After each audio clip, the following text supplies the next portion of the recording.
Assalamualaikum warahmatullahi wabarakatuh.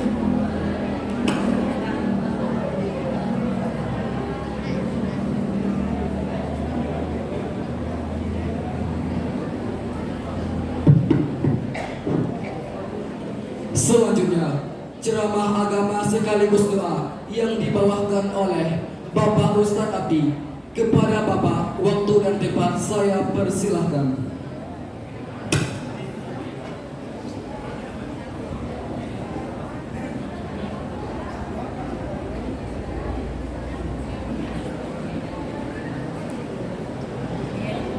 Assalamualaikum warahmatullahi wabarakatuh.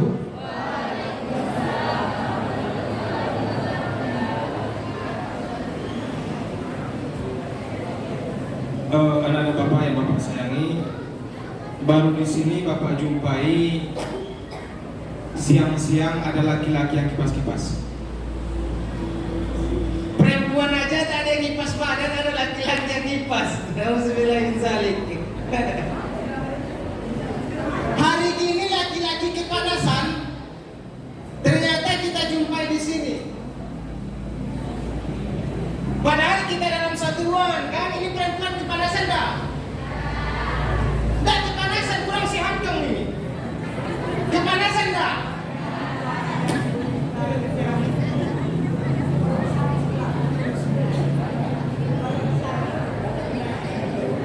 Enak kan? Kita sama-sama di sini kepanasan. Tak apa kipas, tak apa. Karena ini aja tadi, biar libur suasana kan. Puasa kan? Puasa nak? Hari ini Allah Subhanahu wa Ta'ala pertemukan kita dalam momen yang sangat spesial. Hari-hari menjelang Lebaran. Berapa hari lagi Lebarannya? Hah? 6 apa 5? Lah lebar juara ini ya? Halo? Yang laki-laki belum ada baju lebarannya, yang perempuan? Belum? Nanti balik pulang ke rumah, mampir di serba 35.000. Ada di situ. Karena pakai sarung aja kan? Baik anak bapak yang bapak sayangi, alhamdulillahirabbil alamin. Wassalatu wassalamu ala asyrafil anbiya'i wal mursalin wa ala alihi wa ashabihi ajmain. Amma ba'd. Faqala Allah Ta'ala fi kitabihil karim wa huwa asdaqul qailin. A'udzu billahi minasy syaithanir rajim. Bismillahirrahmanirrahim. Fa Faiza quri'al Qur'ana fastami'u lahu ansitu la'allakum turhamun. Anak bapak semua, yang perempuan coba perhatikan bapak. Yang perempuan. Faiza quri'al Qur'ana fastami'u lahu ansitu la'allakum turhamun. Yang laki-laki, Faiza quri'al Qur'ana fastami'u lahu ansitu la'allakum turhamun. Dari tadi bapak dengar, ketika ada Korea kita baca Quran, masih banyak peserta pesantren Ramadannya yang cerita-cerita. Padahal dengan tegas Allah Subhanahu wa taala cantumkan dalam Quran, ketika dibacakan Quran kepadamu, pastami'ulah, dengarkan. Wansit, diam. Dengar, diam. La'allakum turhamun. Pasti kamu dapat rahmat dari situ. Inilah makanya yang dikatakan oleh Bapak Guru Agama tadi, al-adabu fauqal ilmi. Adab itu posisinya di atas ilmu. Maka ketika ada Quran dibacakan kepadamu, ini tahapan belajar awal. Ketika para ulama dulu, mereka belajar kepada para ulama yang lain, yang mereka pelajari dulu apa? Adab. Sehingga saya minta apapun kamu secanggih apapun ilmu, ketika ada nol, itu tidak ada apa-apanya di sisi Allah Subhanahu wa taala. Maka ketika Quran dibacakan kepadamu, fastami'u lahu ansitu, dengar dan diam. Itu yang pertama. Itu harus kita kunci dalam hati, dalam kondisi apapun. Ketika kamu sudah nanti tamat dari SMA, masuk bangku perkuliahan, atau mungkin ada yang menikah, bukan? Ada yang cita-cita yang menikah di sini? Yang perempuan biasanya cepat nikah. Ada yang mau nikah di SMA ini? Ada? Ada yang pernah berdoa kepada Allah Subhanahu wa taala supaya dikasih pacar laki-laki yang soleh? Ada? Ada? Ada yang bercita-cita dapat pacar seorang laki-laki yang soleh? Ada? Ada apa enggak? Ada kan? Bagi yang minta kepada Allah, bagi yang berangan-angan dan cita-cita dapat pacar laki-laki yang soleh, mustahil. Karena tidak ada laki-laki yang soleh yang pacaran. Ada yang laki-laki soleh yang pacaran? Ini laki-laki soleh kan? Ada. Siapa mana orangnya? Siapa? Dibahas. Tidak ada cerita. Tidak ada cerita laki-laki soleh ini pacaran. Kalau mau cari laki-laki soleh, itu laki-laki yang tidak mau pacaran. Gak ada laki-laki yang tidak mau pacaran, Pak. Mumpung karena ada yang cinta aja itu. Baik, bapak-bapak yang bapak sayangi, itu yang pertama. Ketika Quran dibacakan kepadamu, adabnya dengar dan diam. Kita bacakan selawat kepada Rasulullah Sallallahu Alaihi Wasallam. Allahumma sholli ala Sayyidina Muhammad wa ala ali Sayyidina Muhammad. Karena bapak-bapak sayangi, yang kita hormati Bapak Ibu Majelis Guru SMA Negeri 1 Bintang, mudah-mudahan Allah Subhanahu wa taala tetap memberikan kemudahan dan kelapangan kepada mereka dalam mendidik kamu menjadi murabbimu semua. Mereka lah yang akan menjadi pembimbing rohanimu. Walaupun mungkin terkadang kamu sering menganggap mereka itu tiada, tapi kita udah anak bapak semua, seperti apapun kamu kelak menjadi sesuatu, itu semua adalah karena bimbingan para guru. Ada salah satu konsep. Ini coba lagi-lagi, coba perhatikan lagi. Ini ada satu konsep yang mungkin perlu untuk kamu pikirkan sebagai orang-orang yang kelak akan menjadi pemimpin.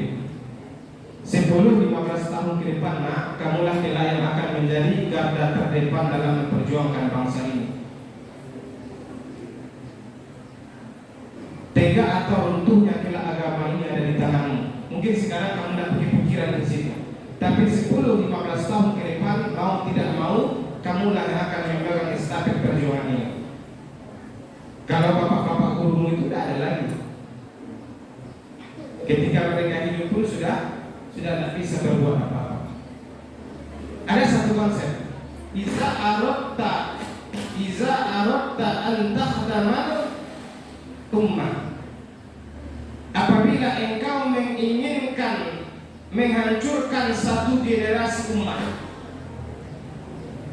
apabila engkau ingin memporak-porandakan generasi umat, satu kelompok umat, fokuslah kepada 3 hal. Inilah yang sedang menyerang, membabi buta kepada kehidupan kita yang kita tanpa sadar ternyata kita sudah masuk ke dalam ruang lingkup itu. Apabila engkau ingin menghancurkan satu generasi, maka perhatikanlah 3 kelompok. Yang pertama, ketika akan menghancurkan satu generasi, maka hancurkanlah yang pertama apa? Keluarganya. Apa yang pertama? Dan di dalam keluarga yang banyak ini jamaahnya yang Bapak sayangi, keluarga yang dimaksud di situ adalah perhatikanlah bagaimana cara untuk menghancurkan perempuan-perempuannya. Maka dalam satu negeri, dalam satu wilayah, ketika ibu-ibunya sudah rusak, maka dipastikan generasi yang mereka lahirkan rusak. Bapak tidak mau fokus perempuan dulu ya. Ini ibu-ibu. Atau ada laki-laki yang jadi ibu? Belum. Alhamdulillah. Ini yang perempuan tolong fokus. Ketahuilah, teori yang pertama ketika akan menghancurkan satu generasi, hancurkanlah perempuan-perempuannya. Kalianlah yang menjadi sasaran tembak selama ini. Dan tanpa sadar kita sudah masuk di dalam perangkap mereka dan itu terbukti. Ketika seorang ibu dihancurkan moralnya, ketika seorang perempuan dihancurkan anaknya, maka anak-anak yang kelak lahir dari rahim mereka adalah anak-anak yang tidak memiliki potensial yang bagus. Tanpa sadar kan perempuan sekarang apa kerjaannya? Coba perhatikan, orang pada tahu ada tetangganya nanti di rumah. Seorang perempuan yang tidak betah di rumah, kerjaannya keliuran, kumpul sana, kumpul sini, joget sana, joget sini, foto sana, foto sini. Dan itu di rumah orang banyak kan? Coba sadar itu. Perempuan sekarang disebutkan dengan hal-hal yang seperti ini, reuni itu, tinggal anak-anak di rumah. Padahal anak-anak di rumah itu apa? Madrasatul fulanya itu adalah ibunya. Rusak itu anak-anak. Maka seorang perempuan yang tidak betah di rumah, seorang perempuan yang tidak suka di rumah, dia tidak akan bisa mendidik anak-anaknya. Sehingga ketika ibunya asik joget, anaknya pun kelak akan jadi joget-jogetan.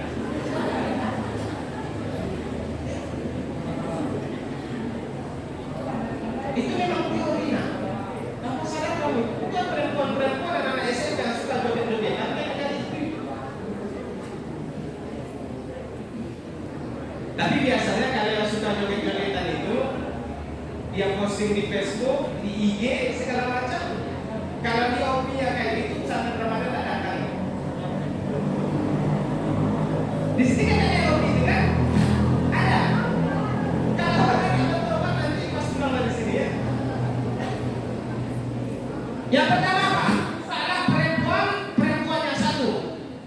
Kemudian yang kedua, Pak, kenapa perempuan laki-laki tidak pun dirusak, sudah pada rusak dia?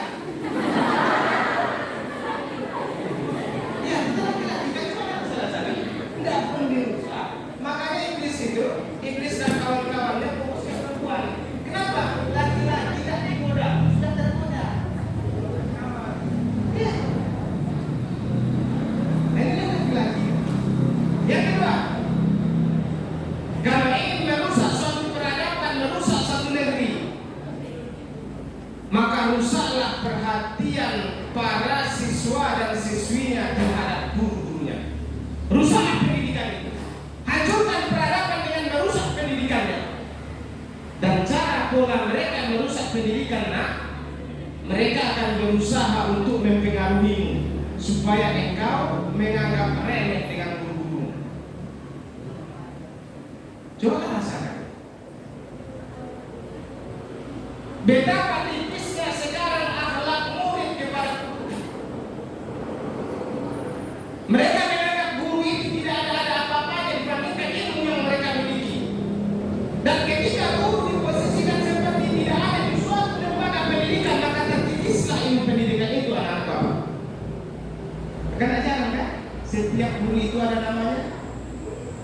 Kalau guru itu sedikit rambutnya, bapak botak. Ya kan? Ada ini namanya. Sehingga marwah guru itu tipis di mata siswanya. Hancur pendidikan itu. Makanya ketika kita berkaca dengan bagaimana kehidupan kita zaman ini rusak, kenapa? Pendidikan merusak, sehingga banyak di antara anak-anak bapak yang bapak sayangi sampai kelas 3 SMA pun ditanya apa cita-citanya, mau kuliah di mana? Banyak yang nggak tahu apa jawabnya. Ya kan? Nggak tahu mau jadi apa. Bapak dulu habis lahiran udah tahu mau jadi apa. Iya. Ini anak S3 SMA ditanya kemana kuliah ke Tamen? Entah. Anda jadi apa kuliah Tamen? Nggak tahu mau jadi apa. Berarti pendidikan ini gagal. Pendidikan tidak menjadikanmu sebagai manusia yang paripurna. Itu yang harus kita perjuangkan. Udah berapa? 2 kan? Rusaklah peran ibunya, rusaklah peran ibunya. Yang ketiga, kalau mau menghancurkan suatu peradaban dan generasi, rusaklah tokoh-tokoh panutannya. Coba tengok. Tokoh-tokoh panutan di suatu daerah siapa? Itu para ulamanya, para ustadz-ustadznya. Rusak figur seorang ulama di mata jamaahnya. Jamaah sholatnya itu tidak senang dengan imamnya. Ini pesantren Ramadan, jamaah pesantren Ramadannya, peserta pesantren Ramadannya tidak suka dengan ustadznya, tidak suka dengan guru agamanya. Itu rusak. Sehingga terkikislah kepercayaan mereka kepada tokoh panutannya. Marwahnya pun, harga dirinya pun terkikis dan bahkan bisa hilang. Ketika 3 ini sudah terkumpul anak-anak bapak, maka rusaklah kita, hancurlah kita dengan sekejap. Orang-orang yang tidak ingin melihat kita sukses akan mudah mematahkanmu dengan seketika. Karena kamu sudah memang. Dan tetap kamu ingat yang pertama tadi adalah seorang ibu. Inilah cara-cara itu. Dari rahimullah kelakna akan lahir generasi penerus bangsa ini. Ketika kamu sudah rusak ya, kamu tidak bertanggung jawab dan mampu menjadi sekolah pertama bagi anak-anakmu. Itulah madrasah ululani. Sekolah pertama bagi anak-anak itu adalah ibunya. Ketika kamu sudah rusak di awal ini, maka yakinlah engkau akan melahirkan generasi yang serba lemah mental, lemah jiwa, bahkan lemah hatinya itu. Paham maksud apa ini kan? Ini hanya sekedar pemotivasi bagi kamu semua. Ingat sampai di rumah, kalau seandainya kamu punya cita-cita yang lebih tinggi dan yang lebih besar, maka siapkanlah fondasi itu dari sekarang. Ketika dari awal kamu sudah rapuh, maka jelas engkau akan menjadi seorang perempuan yang rapuh, yang hanya bisa dibodoh-bodohi oleh kaum. Kenapa menyeramkan ya? Tidak kan? Ingat kamu yang 3 itu. Anak-anak bapak yang bapak sayangi, bapak paham kondisi kamu sekarang, karena bapak juga pernah melalui dalam kondisi mata yang ngantuk, perut yang lapar. Karena kami ditanya mungkin saat ini yang mau kita apa? Tidur-tidur ya, tidur-tidur sambil pegang HP, dapat kuota gratis, sambil ngayal-ngayal kan?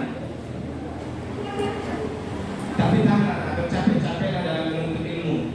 Karena orang-orang yang capek menuntut ilmu itu kelak mereka akan menjadi orang yang sukses. Hati-hatilah. Kemudian anak bapak yang bapak sayangi, ketika kamu masih dalam pola pendidikan yang seperti ini, ada beberapa hal yang harus kamu perhatikan dan mungkin ini juga menjadi kunci. Yang pertama, dalam Quran Allah Subhanahu wa taala menyebutkan tempatnya dalam surah Al-Baqarah 188, kata Allah, wala ta'kulu amwalakum bainakum bil batil wa tudlu biha ila al-hukam litakulu fariqan min amwalin nasi bil ismi wa antum ta'lamun. Nah, coba perhatikan. Allah awali kalimatnya itu dengan kalimat lanai, larangan. La ta'kulu amwalakum bainakum bil batil. Wahai umat manusia, la ta'kulu, jangan engkau makan. Fa'anzur al-insan ila ta'ami. Hei manusia, hendaklah kamu memperhatikan makananmu. Wa la ta'kulu amwalakum bainakum bil batil. Jangan engkau makan sesuatu harta yang dimiliki saudara dengan cara yang batil, dengan cara yang salah. Agama melarang kita untuk makan yang bukan kita punya. Agama melarang kita makan sesuatu yang bukan hak kita. Wala taqulu amwalakum bainakum bil batil wa tudru biha ilal hukam. Anak bapak yang bapak sayangi, tahu nggak penyakit kalian waktu sekolah? Sering bohong di kantin kan? Ini anak sekolah biasanya laki-laki dan perempuan itu. Ada yang pernah melakukan upacara ambil 4 dari 1? Hah? Ada nak? Ada. Yang perempuan ada nak? Pernah waktu di SMP mungkin, SMA kan udah dewasa itu. Makan bakwan 4, ndak bayar malah minta kembalian. Paling parah. Datang ibu-ibu tukang kantin karena dia sedang sibuk. Ada yang minta kembali dikasih. Dapat bakwan gratis, dapat uang. Ada nggak yang perempuan? Enggak. Enggak kan? Ketika orang-orang yang seperti ini, nah, dalam kondisi apapun dia memiliki kognitifnya, otaknya cerdas, bahkan IQ-nya mungkin di atas rata-rata. Karena seandainya di dalam tubuhnya itu mengalir sesuatu yang Allah tidak ridhoi, hukumnya kan haram. Ada enggak makan sesuatu yang tidak kita punya? Ada enggak? Makan bakwan 3 bayar 1, yang 2 itu halal apa haram? Kita sepakat haram kan? Kata Rasul apa? Man nabata luhumahu anis sukti pannahu awlabi. Siapa-siapa yang membesarkan badannya, daging yang ada di badannya itu dari sesuatu yang haram, pannahu awlabi, neraka jahanam itu lebih baik bagi dia. Jangan engkau makan sesuatu yang tidak engkau punya dengan cara yang batil, dengan cara yang salah. Ditafsirkan oleh para ulama, bisirkati, dengan cara mencuri, wal wasok, merampas. Dan salah satunya adalah bapak yang bapak sayangi dengan cara menyuap. Tahu apa itu suap kan? Apa bahasa lainnya? Sinonim suap apa? Soto. Dari suap. Kalau bahasa Malaysia itu risuah.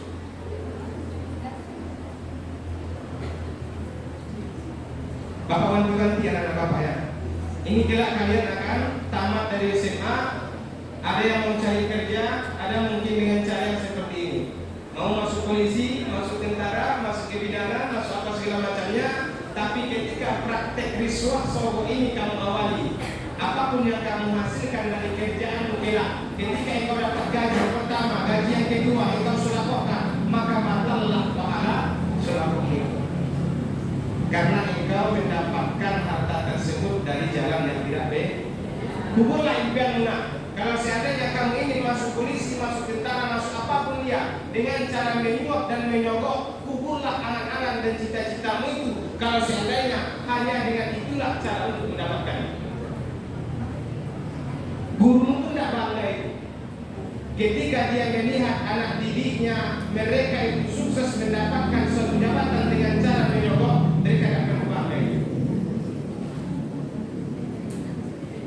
Itu harus ditanamkan dari sekarang.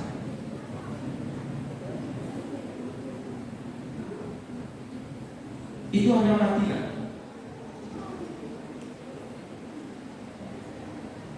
Dan sekolah itu tujuan yang pertamanya adalah itu. Bagaimana kamu bisa menata kondisi hatimu ini bagaimana di hatimu itu ada tempat Allah di situ, ada rasa khauf, ada rasa takut ketika kamu akan berbuat sesuatu yang Allah tidak suka. Bapak ulangi lagi nak, la ta'kulu amwalakum bainakum bil batil. Jangan engkau makan sesuatu yang bukan hakmu. Jangan engkau memakan sesuatu yang bukan engkau miliki. Nah, ketika hal ini sudah pernah kita lakukan, anak bapak yang bapak sayangi, ternyata engkau sudah pernah melakukan yang bapak sampaikan tersebut. Hari ini engkau menyesal, bahkan engkau tidak pernah melakukan lagi. Apa yang pernah engkau makan, yang engkau ambil dari saudaramu, itu sudah menjadi catatan hutang bagimu.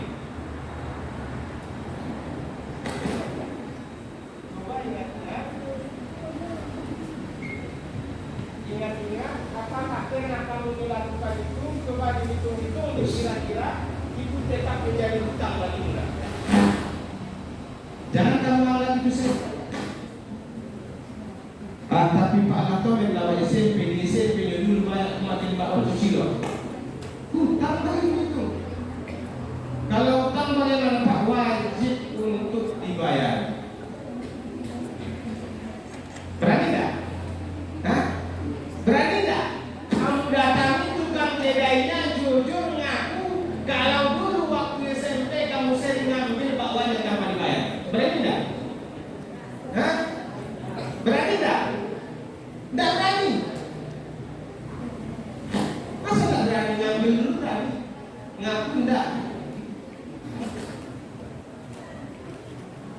Berapa banyak tukang-tukang kantin itu melapor kalau mereka tidak sanggup jual. Kenapa? Uangnya tidak nampak Pak. Kenapa tidak nampak uangnya? Pak, ada siswa-siswa saya makan tidak bayar. Tapi kalau di sini main tidak ya. Bapak cerita sekolah lain. Kalau di sini main tidak ada. Ada. Kamu senyum membuka selimut Bapak. Ada ya? Ada. Dia jujur. Ada ya? Yang laki-laki ada enggak kira-kira kawan-kawan yang punya penyakit ini? Ada.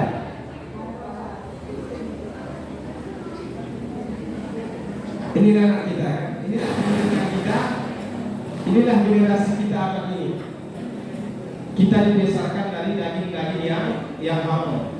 Maka wajar ketika seseorang itu menamatkan suatu pendidikan, kalau seandainya kita bandingkan dengan pisau, ketajaman pisau itu tidak begitu tajam, bahkan ada yang tumpul. Inilah modelnya laki-laki yang akan diharapkan oleh Rasulullah SAW dulu. Apa kata Soekarno? Berikan kepadaku 10 laki-laki. Yang cuma minta 10, nah kita lagi 10.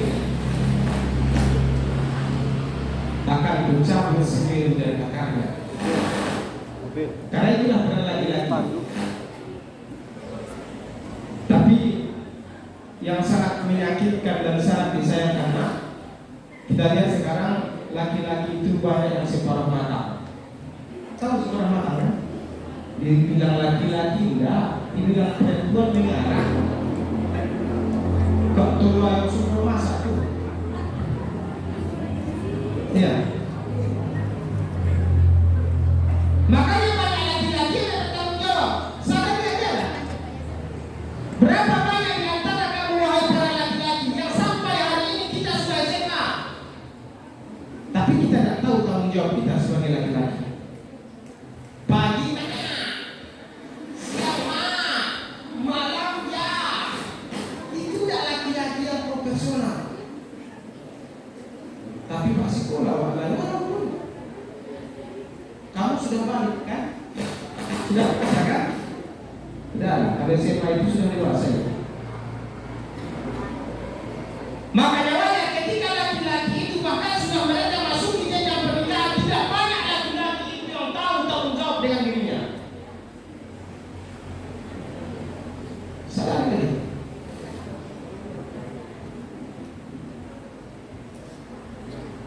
Padahal yang mau kamu selamatkan kan banyak. Mau nak diselamatkan lagi-lagi? Tidak mau. Mau nak diselamatkan lagi-lagi? Mau mereka.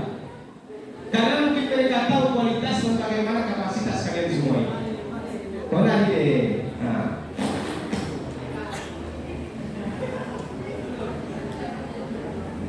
Karena apa? Ada seorang laki-laki yang luar biasa yang mungkin menjadi panutan dan contoh bagi kita sebagai pemuda. Ada seorang sahabat Nabi yang bernama Mus'ab bin Umair radhiyallahu ta'ala. Mus'ab bin Umair ini adalah seorang laki-laki anak konglomerat. Di Makkah itu termasuklah keluarga Mus'ab bin Umair orang yang paling kaya. Dan diceritakan bahwa Mus'ab bin Umair ini adalah seorang laki-laki yang menjadi idola perempuan-perempuan Makkah ketika itu. Usia beliau sekitar 16 sampai 17 tahun lah. Ini berapa usia ini? Rata-rata 16-17 kan? Sebaya kamu lah dia. Mus'ab bin Umair itu anak orang kaya. Dia anak manja. Dimanjakan oleh ibunya. Sandalnya mana sandal yang paling terkenal buatan zaman itu sandalnya. Parfum dia mana parfumnya yang paling wangi sehingga beberapa belok pun masih tercium baunya. Ya kayak parfum kamu itu. Ada perempuan yang lewat, ya kan? Bapak ke Honda juga lewat dia. Wah belok masih tercium wangi aroma parfumnya. Apa parfumnya ini? Mus'ab bin Umair anak laki-laki, seorang anak yang dilahirkan dari rahim keluarga yang kaya. Dia bersahadat di hadapan Rasulullah SAW, seorang remaja yang hidup dalam bergelimangan harta sehingga dia dibuang oleh keluarganya. Daun Umayyah dinilai ayahnya penyakit.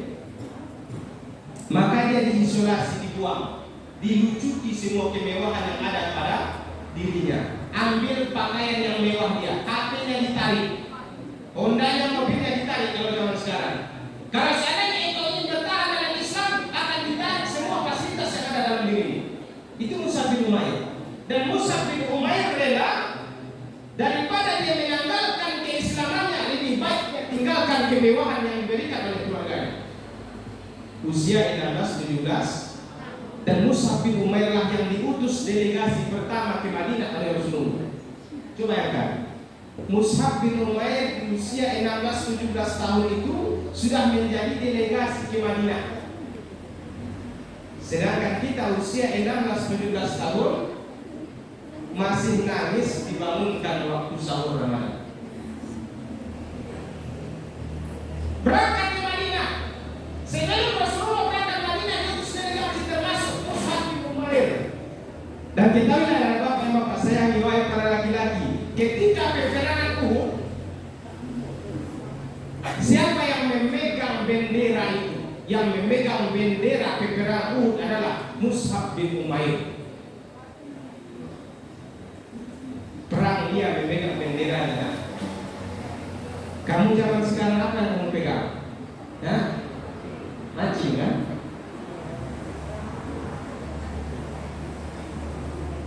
Makanya jadi kaderisasi Rasulullah SAW jadi.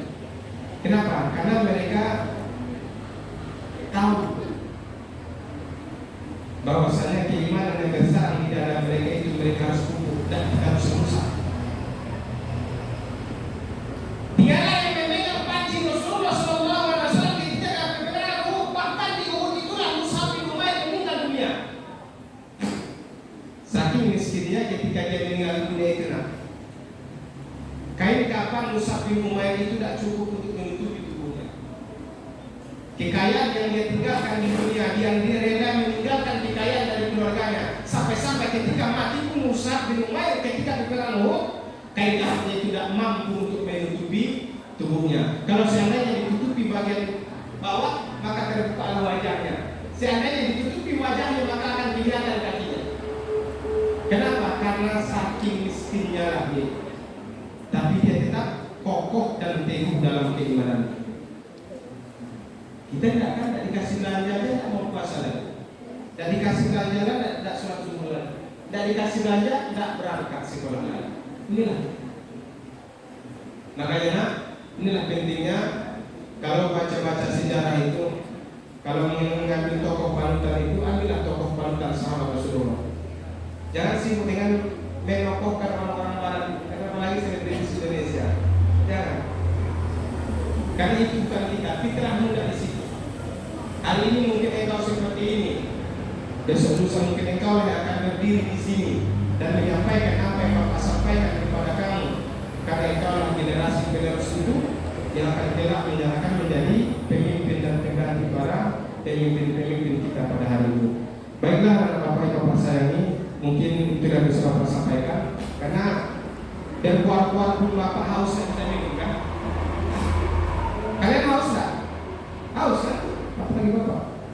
Maka kita cukupkan untuk siang ini, mudah-mudahan pertemuan singkat kita ini bermakna. Tentunya yakinlah anak Bapak, mungkin sekarang hari ini kamu tidak butuh pahala. Kalaupun Bapak sengaja tidak cerita pahala kepada kalian, karena kalian butuhnya apa? Angka yang pasti, angka yang pasti dan angka yang segera. Karena pahala itu dia bersifat gaib dan dia akan kita dapatkan balasannya ketika di akhirat. Mungkin engkau tidak tepat dengan itu, tapi yakinlah, mau atau tidak mau, engkau sudah diberikan pahala yang sangat luar biasa, yang sangat indah. Karena dalam kondisi berpuasa seperti ini, engkau bertahan, engkau tetap melihat, mendengar apa yang Bapak sampaikan, dan malaikat Allah yang menjadi saksinya. Kira engkau akan dapatkan rasanya manisnya pahala yang istimewa ini ketika engkau sudah berada di hadapan Tuhan kita masing-masing. Mungkin cukup seperti itu yang Bapak bisa sampaikan pada saat ini. Dan tutup dengan doa, mudah-mudahan apapun yang kita mintakan kepada Allah Subhanahu wa Ta'ala akan diijabah. Tentunya terutama di bulan Ramadan ini adalah bulan doa, di mana doa kita itu akan luar biasa sekali di sisi Allah Subhanahu wa Ta'ala. Maka kita bertafakur, kita kosongkan pikiran kita, satukan hati kita. Jangan-jangan di antara doamu inilah doa yang spesial doamu, dan doa inilah yang seperti yang disampaikan oleh para guru-guru kita, ada doa yang melalui lewat jalan tol karena saking cepatnya dijawab. Mudah-mudahan inilah doa kita yang seperti jalan tol itu. Nauzubillahi minasyaitonir rajim. Bismillahirrahmanirrahim. Alhamdulillahirabbil alamin, wassalatu wassalamu ala asyrafil anbiya'i wal mursalin wa ala alihi wa ashabihi ajma'in. Rabbana innana amanna faghfir lana dzunubana wa qina adzabannar. Rabbana atina min ladunka rahmatan wa hayyi lana min amrina rasyada. Ya Allah ya Rahman, ini adalah bulan-Mu, ini adalah bulan keampunan-Mu ya Allah. Kami hamba-Mu yang lemah, kami hamba-Mu yang banyak bermaksiat kepada-Mu ya Allah. Kendati di dalam bermaksiat kami senantiasa takut dan ingat kepada-Mu. Faghfir lana dzunubana ya Rahman, ampunkanlah dosa-dosa kami wahai Zat yang Maha Penyayang. Waghfir dzunuba abaina wa ummahatina. Di situ ada dosa orang tua kami ya Allah, dosa ayah dan ibu kami, hayya wa maita, ayah kami yang masih hidup, ibu kami yang masih hidup, dan mereka yang sudah wafat ya Allah. Ketika mereka sekarang sedang berada di alam kubur mereka, fafsah lahum fi kuburihim ya Allah. Dengan keberkahan bulan yang sangat mulia ini, kami mohon kepada-Mu ya Allah, lapangkan mereka di kubur ya Rahman, lapangkan mereka di kubur ya Rahim. Lapangkan mereka di dalam kubur dan jadikan kubur mereka itu taman-taman surga ya Rabbal. Ya Allah ya Rahman, aku yakin dengan keampunan-Mu yang sangat luas, seperti apapun dosa yang sudah pernah kami lakukan ya Allah, kami tetap sadar dan yakin keampunan-Mu itu lebih luas dari maksiat kami ya Allah. Ampunkanlah dosa-dosa yang ditimbulkan oleh mata kami yang sering menonton sesuatu yang tidak Engkau ridhoi ya Allah. Telinga kami yang sering kami pakai untuk mendengarkan sesuatu yang tidak Engkau sukai ya Rahman. Bahkan mulut kami yang sering mengucapkan sesuatu kata-kata yang kotor ya Allah, kata-kata yang sangat tidak Engkau sukai, kata-kata yang sangat jauh dari jalan-Mu ya Rahman. Bimbing dan tunjukilah kami ya Allah, supaya seluruh anggota tubuh kami ini selalu berada di jalan yang Engkau ridhoi ya Rahman, jalan yang Engkau tunjuki, jalan para nabi dan para ulama yang bersabar. Allahumma rizqna halalan thayyiban. Ya Allah, berikanlah kami rezeki dari jalan yang halal. Berikanlah kemampuan ayah ibu kami mengambil rezeki yang sudah Engkau wariskan ya Allah dengan cara yang baik. Jangan Engkau biarkan harta-harta yang haram masuk ke dalam rumah kami Engkau biarkan harta-harta yang syubhat sekalipun masuk ke dalam rumah-rumah tangga kami, ya Allah. Jadikanlah kami anak yang pandai bersyukur, anak yang berbakti kepada ayah dan ibu bapa kami, terutama dengan keberkahan Ramadan ini, ya Allah. Istajib du'ana ya Rahman. Kabulkanlah permintaan kami, ya Rahim. Doa ini adalah doa yang mustajab seperti yang Engkau janjikan, ya Rahim. Jadikanlah kami hamba yang pandai bersyukur. Rabbana atina fid dunya hasanah wa fil akhirati hasanatan wa qina azabannar. Wa sallallahu wasallam alaihi walhamdulillahi rabbil alamin. Subhanallah wa bihamdika asyhadu an la ilaha illa anta astaghfiruka wa atubu ilaik. Assalamualaikum warahmatullahi wabarakatuh.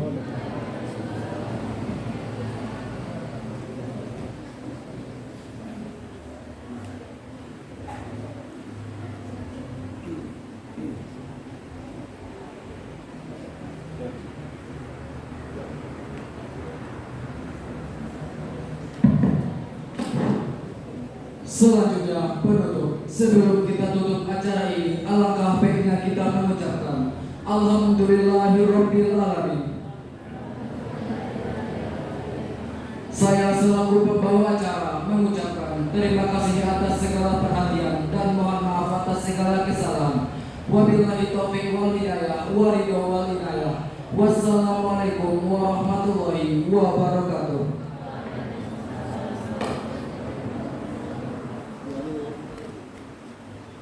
Alih aja kalau tidak alih aja kalau merujuk nabak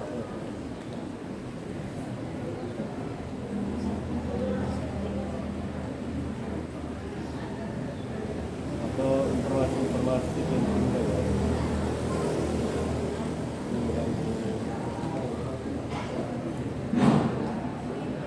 Anak Tafis Angge, ayo maju ke depan dulu.